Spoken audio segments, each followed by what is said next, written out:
New alarm bells ringing tonight on the coronavirus outbreak in this country. Doctors say the virus is spread through droplets when someone coughs or sneezes. And I think the business community, it's in their interest that people actually stay home and stop the spread. For a business that can allow more employees to telecommute, we want you to do that. Hi, friends. I'm Andy Paul, host of the Sales Enablement Podcast, and I want to encourage you to listen to my brand new special 6-part podcast miniseries titled Selling with Purpose.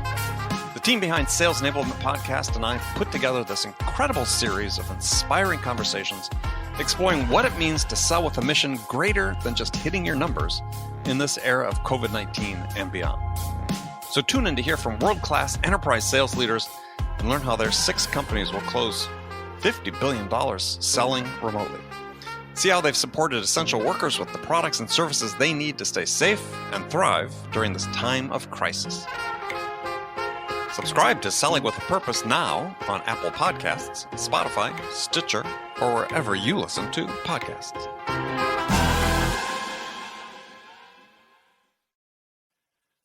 Guided selling from RingDNA makes your entire sales team more effective by revealing exactly what reps should do and when to do it.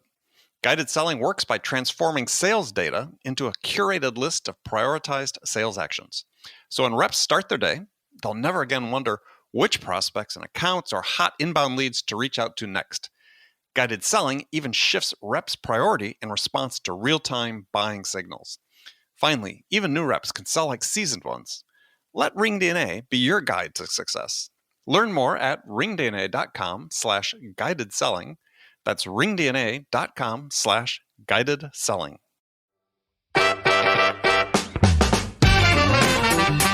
The experience you went through, how did that inform your approach once you got into sales? And yes, selling is really hard, but nothing like what you went through. Yeah, I mean, it's this perspective again, just to keep coming back to it. It's like, is cold calling hard? Yes. Is being rejected on the phone 100 times a day hard? Yes. Is the specter of losing your job because you're not hitting quota difficult? Yes. Are any of those things as difficult or hard as defying a life-threatening illness? Absolutely not.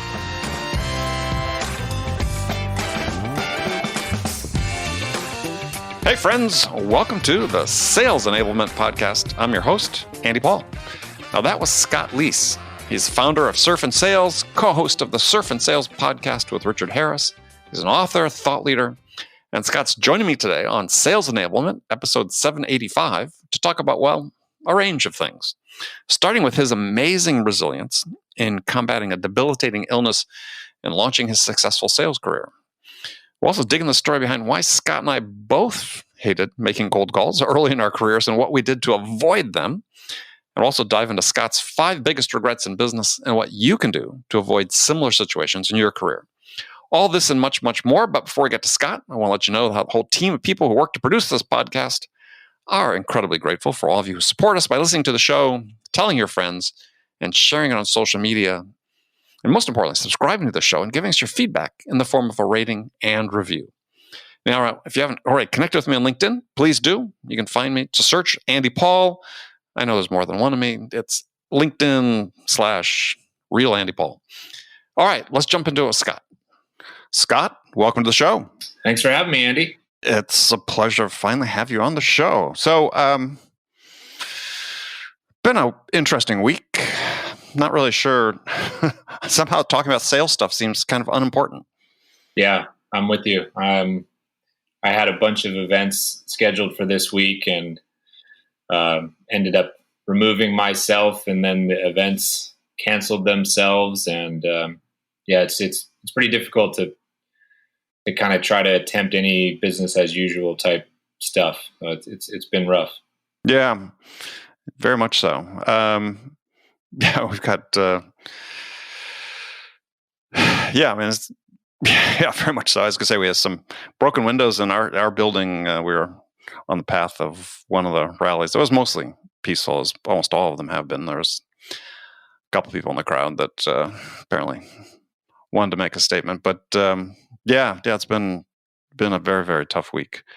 So I thought maybe we'll talk about sales indirectly. I want to start by talking about you. So tell us the story about, if you don't mind, about, you've mentioned and alluded to, but never really seen much detail about all these surgeries you went through. You had a life-threatening illness of some sort. So what was that? Yeah. At 23 years old, I got super sick, and within 2 days of being sick, I ended up in the hospital. I had severe GI distress, and it took them a while to figure it out, but I ended up with ulcerative colitis, like a really severe form of ulcerative colitis, Okay. as well as another autoimmune disease. And it was like this switch had been flipped in my body, and it just was never going to go off. I mean, it was really kind of an overnight change. I was playing soccer in Arizona, and it just was about to finish grad school, and I'm 6'2", and I was about 195 pounds in really good shape at the time. Mm-hmm. 6 weeks later, I was hospitalized and weighed 140 pounds, and my organs were starting to shut down, and I couldn't, move from the hospital bed to the restroom on my own. I needed, help. I mean, I was in really bad shape. Well, how long were you in the hospital? 4 years. 4 years? 4 years. I had stints during that 4 years where I might get out for a week or two, but then I would just, relapse, and the meds that they had me on, wouldn't work. It was just a mess. I mean, constant, trying new things, different medications here, there, and everywhere. And it just nothing worked. Nothing calmed it down. I started to get strictures and scar tissues in my intestine. My organs started, being at risk of failure. I started getting, chronic kidney stones like every couple days. Wait, every couple of days? Yeah. Holy shit! So how would you treat that, or did it have to pass? There's no treating it. I mean, I had a couple of ultrasounds. Yeah, the lithotripsy procedures and whatnot. But during this illness process, I mean, I had this absolutely excruciating pain, and so I was pumped full of, Dilaudid and Demerol and morphine and oxycodone and all this, stuff. And then I started to get some cancerous growths on my colon, on my large intestine, coupled with a severe blockage. And so the doctors came in one time and basically said, we need to, have surgery like later today, or you're not going to make it. And, they tried to perform, I forget the name of the surgery now, but some type of surgery where they remove part of the large intestine and then sew it back up. And so they did that surgery, and then it sprung a leak. I don't know how else to phrase it. And so I started going sepsis, I think is the term. Yeah, septic, right? No, that was like my first emergency life-saving surgery, was to solve for that. So anyways, I've had about 9 surgeries. I think it's 9 on the button. 4 major abdominal surgeries, sort of filleted open from, above my belly button to right above my crotch, and 2 life-saving surgeries, and a total colectomy. So I have no large intestine. I have a surgery, what's called J-pouch surgery, where they stretch the small intestine down, and that's how I function. So I'm hardwired a lot different than other people. But, for me and all the things that I've been through, this is, as healthy as I'm going to get. And it is what it is. And once I started getting healthy enough to get released from the hospital, then I had a whole new challenge, which was getting off of drugs. Yeah, I was going to ask about that, but yeah. So, I got pretty fortunate. I didn't have a real severe mental side to the addiction. I was just very physically addicted to all the opioids. I can imagine. So, I actually decided to cold turkey against doctor's orders. They were pretty upset with me. But I was just at a place where I was like, I don't want to take a fucking Advil again, let alone, any kind of pills or medication. So were you at home with your family, or were you living by yourself, or? I was at home. I was fortunate through this whole illness that, my family was able to pay my bills and support me and whatnot. So I went home from the hospital, and I was staying with my dad. And, my parents, I joke with my parents, like, they're so far removed from, alcohol or drug culture. I tease them sometimes, like, were you even around during the 60s? I don't even know how this so they had no idea what was in store, but, I knew what was in store. I've had plenty of friends who've struggled with substance abuse and whatnot. And, but, my mindset was like, look, this is going to be horrible for like 2 to 3 weeks. And then, things will get better. And after you've been through something for years, like I had, 2 to 3 weeks sounded like a cakewalk by comparison. And was it? I wouldn't call it a cakewalk. Some of the things you read and the stories you hear are pretty true. I mean, I can remember lying in bed and feeling like I was levitating and spinning around and hallucinating. Planes, and it was just pure hallucination, and a lot of pain and nausea and all that kind of stuff that comes with the territory. But it was a means to an end for me. So it was a hell of an ordeal. It's not like I don't struggle now with my health or anything like that. But what was the turning point? So what happened to sort of say, okay, I'm getting better? Was it the surgeries? Was it a new medication? Or no, it was the surgeries. The large intestine was the problem, and they removed the large intestine. And so things have been able to be relatively under control. I have periods of time that are more difficult. I have to watch what I eat. I've got 41 food allergies that can wreak havoc on me if I'm not careful. 41 foods. So what are the most significant things that you have to watch out for? Stuff that you'd imagine, like gluten and dairy and soy and sugar and caffeine and things like this. Peanuts. I mean, I didn't know any of this stuff, right? Like, well, maybe I should have asked, what can you eat? Well, the closest thing is like paleo-ish. I can eat fruit, vegetable, and protein. So I try to stay away from most other things. So the upshot is, like, my regular diet is pretty damn healthy. I was going to say, none of the vices. Yeah, no, I'm just not allowed. I'll suffer the consequences. So it's certainly not worth it. Wow. What an ordeal. I mean, I on the whole opioid thing, I remember what I felt like after being on opioids for 5 days. A couple of years ago, I was in the hospital for pancreatitis, and extremely painful, and they load you up through a Dilaudid and so on. And the first 2 nights back, it was like I couldn't sleep because the hallucinations were so intense. And so I can't imagine. That's after 5 days. I can't imagine after years. Yeah. Well, perspective though. Yeah. At the time, it just felt like something I had to do, and didn't seem like that long of a period of time. If you told me today, hey, you're going to go through some serious withdrawals for the next 3 weeks, I'd be like, oh, fuck. Like that sounds pretty horrible, because I'm not in the same place. Right. So that whole thing clearly interrupted your career, right? Because you were right at the start of your career at that point, or would have been the start of your career. So it would have been the start of my career. I candidly didn't really know what I was doing with my life. I mean, I was playing semi-pro soccer still in Arizona. I had gone to grad school basically because I didn't feel like getting a job and working yet. And this was like an acceptable thing to do with yourself still, is to pursue education. So I got a master's degree in learning and instructional technology. And at the time, I was really interested in just how people learn, and kind of how to teach people and get that learning to stick.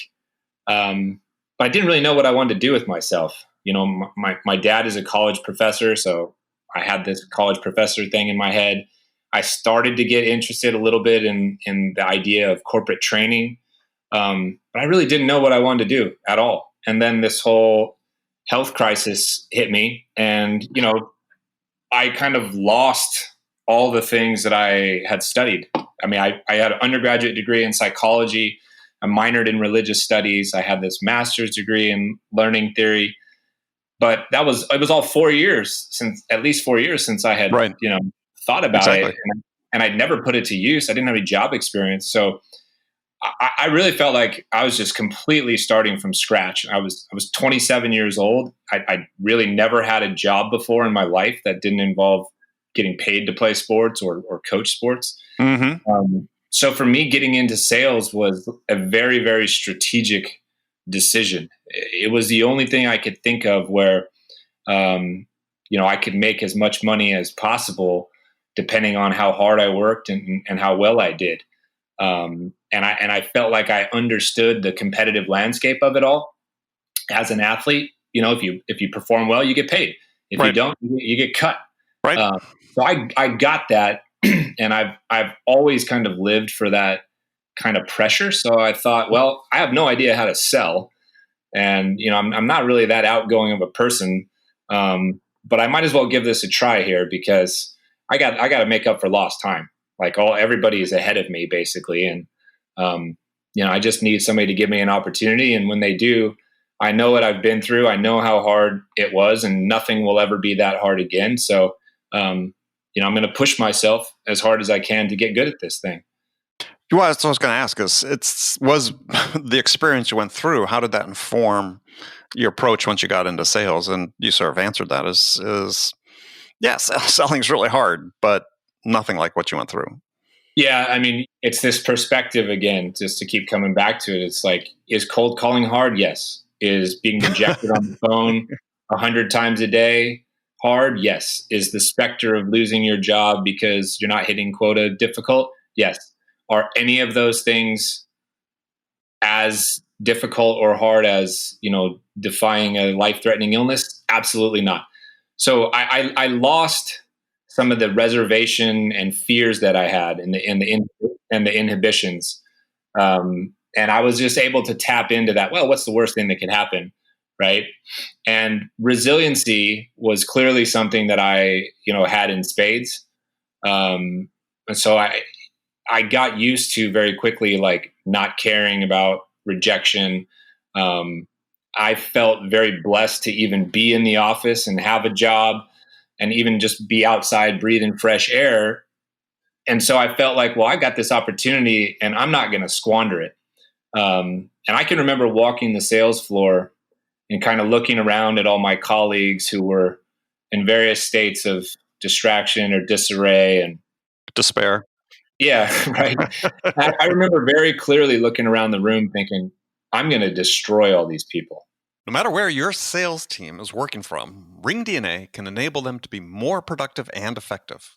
RingDNA offers a complete platform for remote sales teams that gives reps the tools they need to connect with more prospects and create more opportunities and drive more revenue no matter where they're working from. And managers can get real-time insight they need to coach reps to success. Win more deals from anywhere on the planet with RingDNA. Learn more about how RingDNA helps remote teams at ringdna.com/remote work. That's ringdna.com/remote work. New alarm bells ringing tonight on the coronavirus outbreak in this country. Doctors say the virus is spread through droplets when someone coughs or sneezes. And I think the business community, it's in their interest that people actually stay home and stop the spread. For a business that can allow more employees to telecommute, we want you to do that. Hi, friends. I'm Andy Paul, host of the Sales Enablement Podcast, and I want to encourage you to listen to my brand new special 6-part podcast miniseries titled Selling with Purpose. The team behind Sales Enablement Podcast and I put together this incredible series of inspiring conversations exploring what it means to sell with a mission greater than just hitting your numbers in this era of COVID-19 and beyond. So tune in to hear from world-class enterprise sales leaders and learn how their 6 companies will close $50 billion selling remotely. See how they've supported essential workers with the products and services they need to stay safe and thrive during this time of crisis.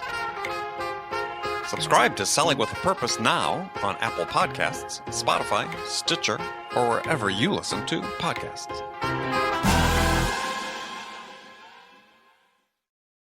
if I can figure out how to sell, like they just seem like they're kind of going through the motions, and I have a very specific purpose here. Like I need to get good at this. I need to get paid quick. I need to leapfrog all these people. And I need to make a name for myself. And the only way that I knew how to do that was to just outwork everybody at the time. This is a long time ago, right? This is before, there was all these platforms. There was no podcast to listen to. There was no LinkedIn. There was no blogs, none of this stuff. So it was very difficult to get coaching and consume content. So I didn't know what else to do other than I just got to practice. Well, I was laughing when you were talking about that because I read something you had written that resonated with me, which was that you worked so hard to get promoted quickly because you hated cold calling so much. Yeah. And I was thinking, that's exactly what was going through my mind. First year, I got promoted really quickly the first job because I was working so hard because I hated it as well. Yeah. The very first day that I went to work at this sales job. And you were selling what? We were selling online lead generation tools to real estate agents and automotive dealers. So this is like 2004, I think it is. So I go in on the first day. I'm nervous as hell. It's like very old school. It's startup, but like old school. Like I had to wear a suit and tie and all this kind of stuff. Yeah. So I'm nervous. So we spend the morning kind of learning about the product and the industry and this kind of thing. And we come back from lunch and they're like, okay, it's time to get on the phone and make calls. And I'm like, you've got to be fucking kidding me. Like, what? This is no CRM, no, enablement tools, no leads. I had to source my own leads. I didn't even have a damn headset. Right. And so I can remember. I'm not crying for you, by the way, because I can tell my story about doing that 25 years earlier. So yeah. But I called my wife on the way home and I'm like, I'm never going back to this job. Like I'm horrible. The phone weighs 1,000 pounds. I'm terrified. I got no training, and she kind of punched me in the gut and was like, well, if you don't do this, what are you going to do? And that was like a real, like I said, it was a real punch to the gut. Like, she's right. I have no other plans, no backup plan. But that was it. Like something about that just kicked it into high gear for me and got rid of my excuse factory and fear. But, it took me in my second month full time in the role, I became the number one rep in the company. And like you just said, I realized really fast that I hated cold calling, hated it. And I'm like, I got to get out of this role. So what's the fastest way out of this role? Well, I got to get so good at it that I can just teach other people how to do it. And that was my mindset and became my mission. Yeah. My first 12 to 18 months on the job, just sell as much as I can, get promoted. So do you remember your first order? Oh, absolutely. 9:30 at night, one call closed, a real estate agent in Hawaii. Nice. I was calling Hawaii. So I was working in Walnut Creek, California. Mm-hmm. So I think Hawaii at the time was 2 or 3 hours behind California. So, it was like 6, 7 o'clock Hawaii time, which is still pretty late. But I was cold calling Hawaii to take advantage of the time zone and got somebody that was interested and closed the deal. And I just remember being so happy. Like it was like a rush of adrenaline. The competitive juices like kicked in and I'm like, I need this feeling again. Right. And I recognized that I didn't close that deal because of skill. I recognized that I closed that deal because I was in the office 3-4 hours after closing on a Friday night. Yeah. And so I just kept applying that kind of effort and pressure. I'd show up at 6, I'd leave at 6. I got a couple buddies who surf with me who were also working with me there, to show up at like 9:30, 10 o'clock every Saturday. And we, make calls and send emails for a few hours to put in extra time. And that was how I learned, it was just all trial by fire.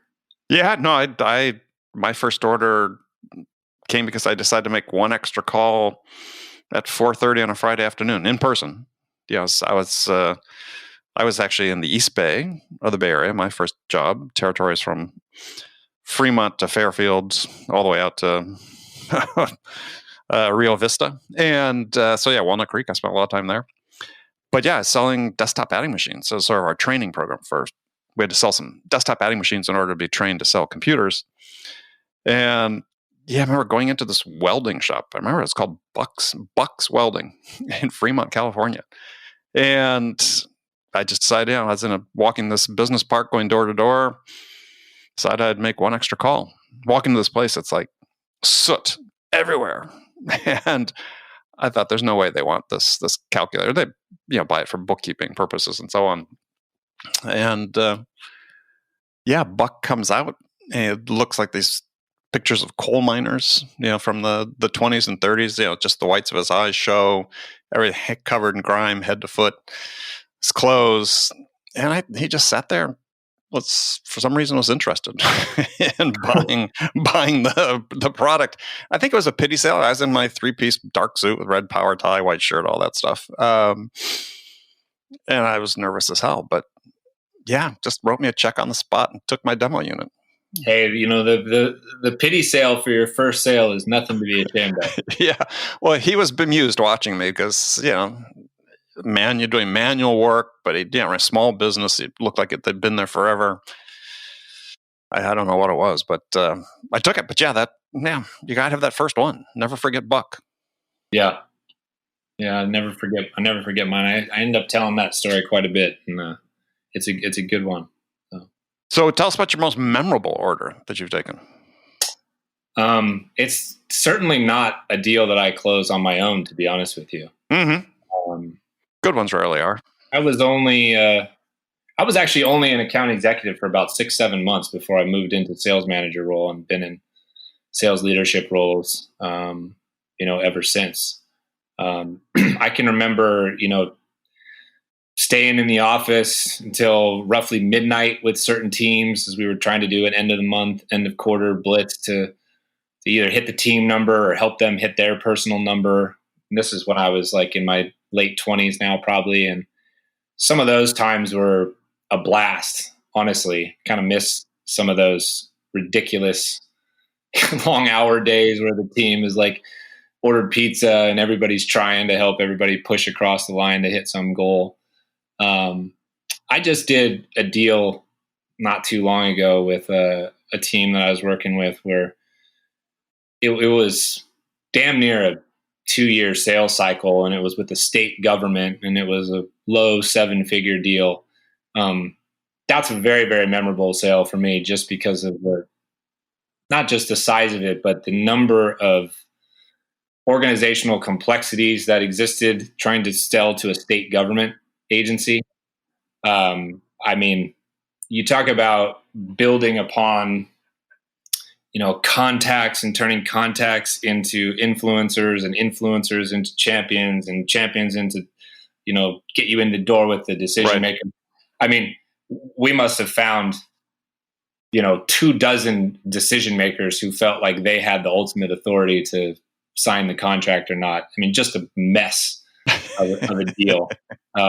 Probably involved about a dozen or more people internally, from sales engineering resources to product engineering resources to account management, customer service, to strategic sales reps of mine, the CEO helping. That's a very memorable deal just because of how long it took and the size of it and the complexity of it. Well, in the process, when did the moment strike you that you knew you were going to win? Not until it was done, Andy. Oh, really? Okay. All right. Not until it was done. My family is originally from Niagara Falls, Buffalo, New York, Western New York. So I still have this mentality where I'm not allowed to have nice things and the sky might be falling at any moment. So, I can't remove that. And your parents aren't even the child of the Depression. No. There was signals, signal after signal, this is getting serious and whatnot. But not until the deal was done and everything was signed were we like, holy crap, that just happened. What'd you do to celebrate? Am I allowed to say on this show? Well, say it. We can always edit it. It's not live. Let's just say we opened a bottle of tequila a little bit early that day. All right, that works. And it was well worth it. Well worth it. As long as you Ubered home, that's fine. That's right. So what's your, you got promoted pretty quickly to sales management. You've been in sales management for a long time. You've been a VP of sales. Tell us about sort of the biggest risk you took as a manager and how it turned out. I think first of all, I've taken a lot of risks. Every single time I've been an operator, I've gone to a brand new tech startup. Mm-hmm. I mean, brand new in the sense that there's next to zero revenue whatsoever and almost no customers. Yeah, so every time I left one job, it was a bit of a risk. You go from having, good base salary, making good commissions and building something that, is growing. And then this new opportunity shows up and it's like going all the way back to the start with no guarantees for anything, being successful. So I'm a big believer in kind of betting on myself, and taking those risks. But the answer to your question is pretty easy, actually. 2011, we decided to leave San Francisco Bay Area and move to Austin, Texas. I had just started working for a company called Main Street Hub. And the founders and I were kind of chatting through sales strategy. And I was just sort of saying, I don't know that it makes sense to build a sales org in San Francisco anymore. It's so damn expensive. There's these other cities out there that at the time they were, really kind of up and coming small tech scenes. So we were like Austin, Atlanta, Boulder and Denver, Salt Lake City, Scottsdale.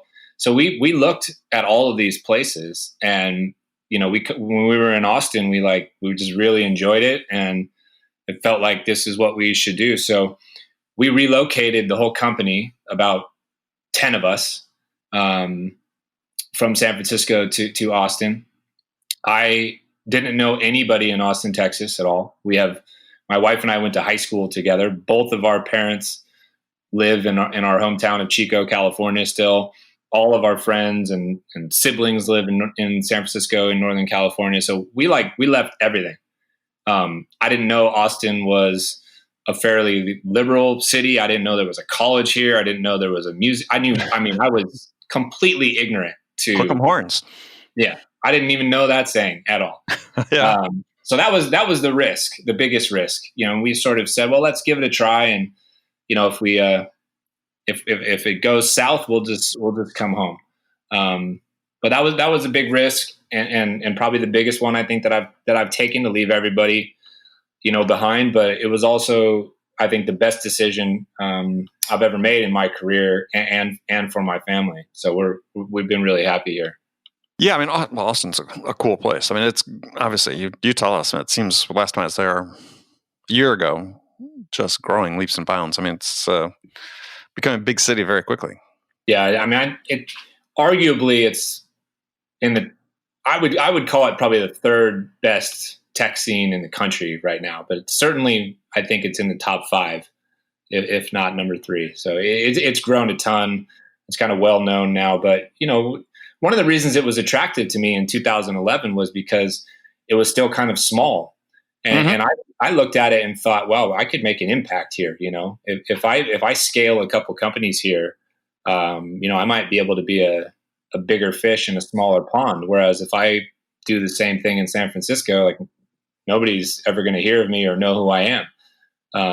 And so that was kind of attractive, to me, to feel like I might play some small part in building a scene out. Yeah. And I feel like I'd done that here, and I'm pretty proud of that, actually.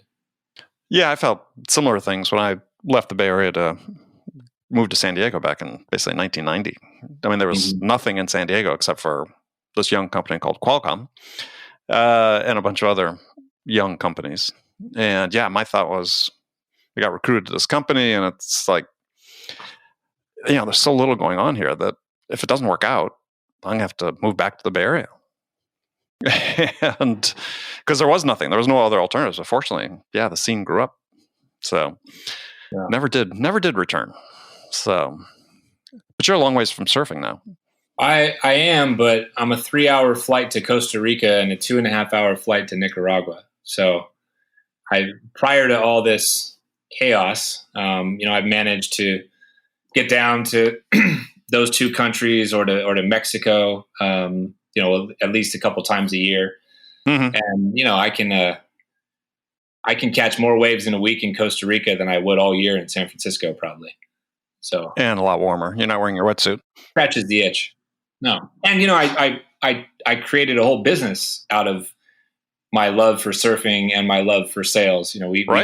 Richard Harris and I created the Surf and Sales Summit, which is a micro sales conference. We take about 15 to 20 people a couple times a year to, like I said, Costa Rica, and we were going to go to Mexico and Nicaragua in September and October of this year, which might not happen now, probably won't happen now. But we work through sales workshops and sales management, leadership workshops and stuff like that. And it's kind of more about the experience and deeper networking and get a little bit of a vacation out of it. So, I found a way to combine my passions and get paid to go on surf trips. There's nothing wrong with that, There is nothing wrong with that. I need to figure that recipe out.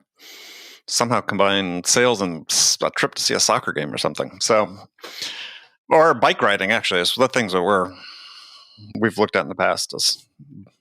You'd be surprised how many people have reached out to me, Andy, and inserted activity and sales. It's like golf and sales, snow and sales, soccer and sales.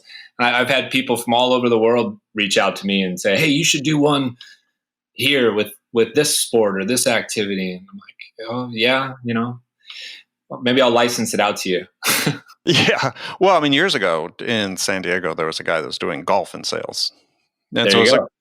It was less instructional, more networking, but I mean, it was sort of in the title. And yeah, it died out some time ago, but yeah, it went on for several years. So no, it's great. It's a great way to do it. And I think in the small groups, great way for people to network.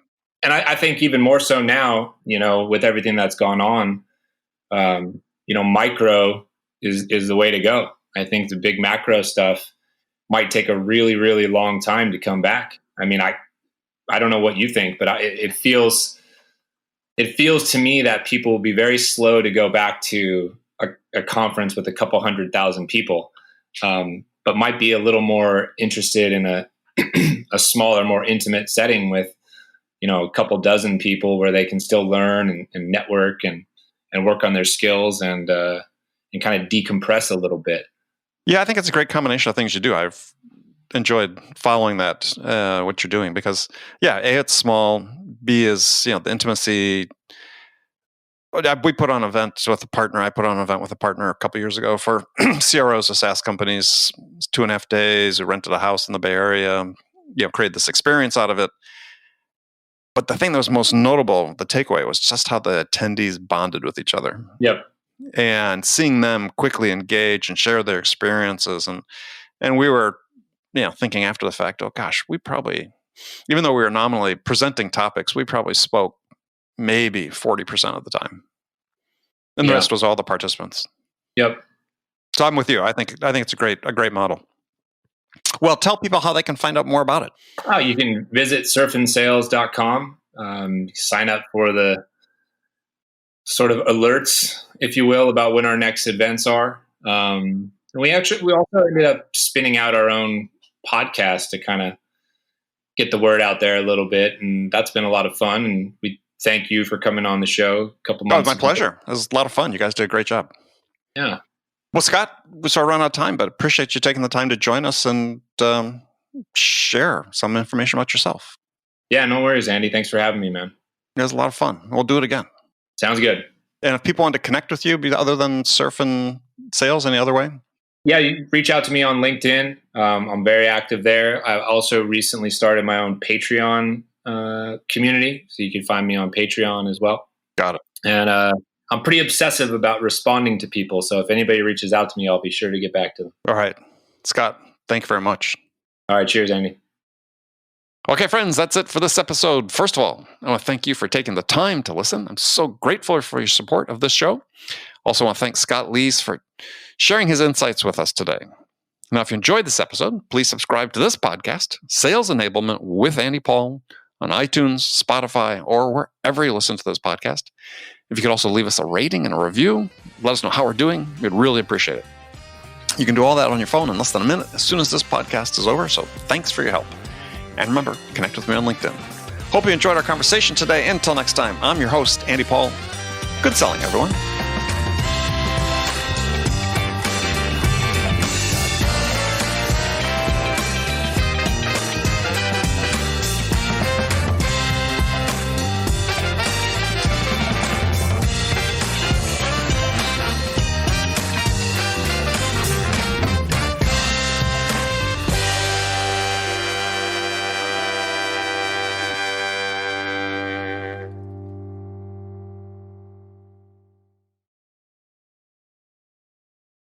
RingDNA is the leading sales enablement platform that uses AI to help scale business growth.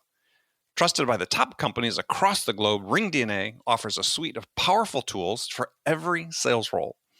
The RingDNA Dialer radically improves sales productivity and call connection rates, while guided selling helps reps know exactly what to do and when to do it. Conversation AI uses artificial intelligence to surface the most impactful coaching opportunities in real time. So, no matter where your team is working from, the RingDNA platform can help them exponentially increase call connections, opportunities, and revenue. Learn more at ringdna.com/platform. That's ringdna.com/platform.